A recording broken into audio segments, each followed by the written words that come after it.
Both my old teams. Geelong. Looks like we're all going for Geelong. Let's jump into the next one. Richmond and Fremantle. This won't be as easy to pick, I wouldn't imagine. 2.5 wins for Richmond, 4 wins for the Fremantle Dockers, and $2.25 and $1.60 Fremantle 133990. Jackson comes back from suspension. Tucker's out with that rib soreness, Shorey. Richmond have won 4 of the last 5 over Freo. Gee, it's a good record, isn't it? I love the end. Jackson for Tuck. Well, it just horses for courses in certain ways, because Tuck's an end under. Jackson will get a run with roll. Look, a good win against the Lions. They were fantastic in contested possession and clearances. Battled the Lions in there. The starts have become a real issue for them. They need to get out of the blocks a bit earlier, because at the moment, I think it's 4 out of 5. They just haven't even got near it. They concede the second highest scores from inside 50, so their defence is always under a bit of pressure, although they have held together the last 2 weeks. And just those little clangers, and Damien Harvey talks about them, those little mistakes where you think they're in this game, they'll allow the other side to get back in by just a turnover at the wrong time. I think they're on the improve, and one, I'm going to have a go at you. Now, well, I didn't mean what I said before. To go to the break, Mrs. King, no, she rang up during the break, Mrs. King, and said, sorry, Mrs. King. You're going to give credit where credit's due. I think he's in the top 16 goal kickers in the AFL at the moment. We're speaking about Jake King. I'd love the King. It's like he drinks a slab of Red Bull before he plays or something. Look at him. He got dacked. He dacked. Yeah. A couple of bounces. Now, you reckon he's got no evasive skills? Straight through. You reckon I reckon he loves contact. That's all that was. But he has been sensational. You know what he does too? He holds the ball. Look at that. I reckon he just thought, yeah, hit me in the head.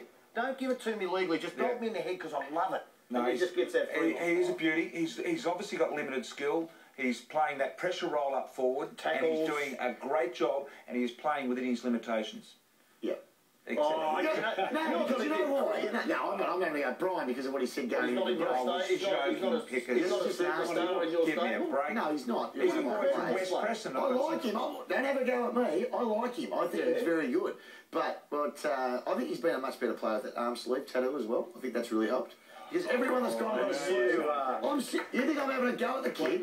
You're having a go at him, not me. Yeah. You're having a go at him. I think he's doing a really good job, and he's become an important forward. No. Taking him from that end and putting him down that end has been one of the best decisions that they've made. They were actually getting something out of Blake who wasn't going to contribute for long, I'm telling you. I reckon the headline, remember the headline a few years ago? I'd hate to play on me. I reckon there'll be a few players right at the minute saying that I'd hate to play on Jake. He's doing well. I mean, it's a great story. They're good stories, guys like Jake King, so good on you, Jake. Another good story, a guy that's been out in the wilderness in recent times is Nathan Foley. He's doing a great job at Richmond at the moment. His best season was 2007, Shorey. Yeah. And, gee, look at the 2011 figures. It's almost there. Very similar, isn't it? And, you know, where he finished, he was nominated for All-Australian, finished runner-up. He hasn't played for the last 2 years because of I think it's ankle injury, wasn't it? All sorts of injuries. But he was fantastic on the weekend, and they need him because they need another line breaker, and that's what he does at his best. Lost a bit of speed, I would think, but he's got footy now, and he's normally a good kick, although he did turn over a couple of times on the weekend, but high expectation of him. I mean, he set a standard a couple of years ago. I know he's been in the wilderness a bit with injuries. He's been cruel by injury. Have they got all the small dwarfs on their side? I'm just writing them down here. Nathan Foley, King, Nahas. Yeah, they've got a few little ones, but they're all contributing at the moment. And Nahas played his best game last week for the side by a mile. By the way, Richmond play Fremantle. It's their first trip to Victoria this year for the Fremantle Dogs. A couple of changes. Crowley and Crichton come out of the side, Parko.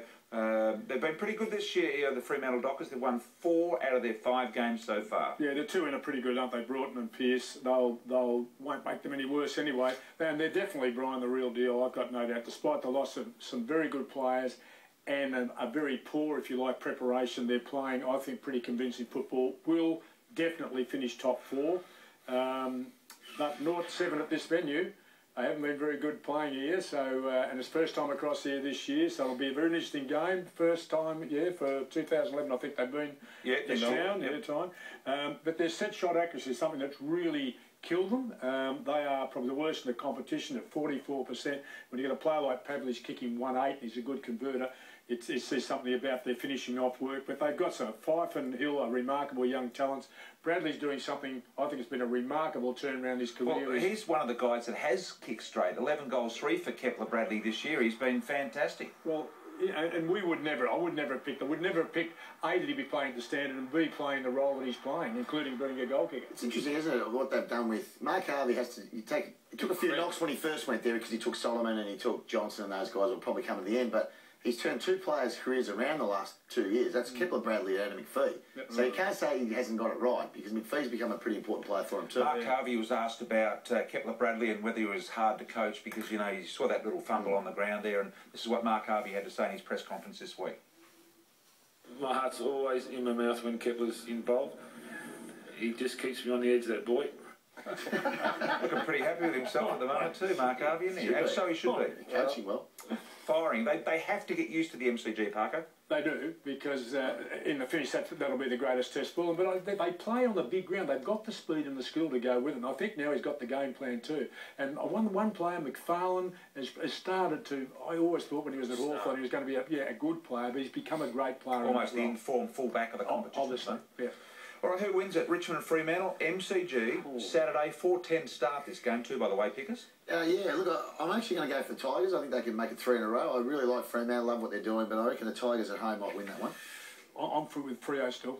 I picked Richmond 2 weeks in a row, and they haven't let me down, so I'm going for Fremantle. Well, there you have it. Got us off. You're a fool. I have. I picked them. I've never done that in a decade, I think. Give me something coming up on the other side of the break. Got some interesting footage of Steel Sidebottom as well.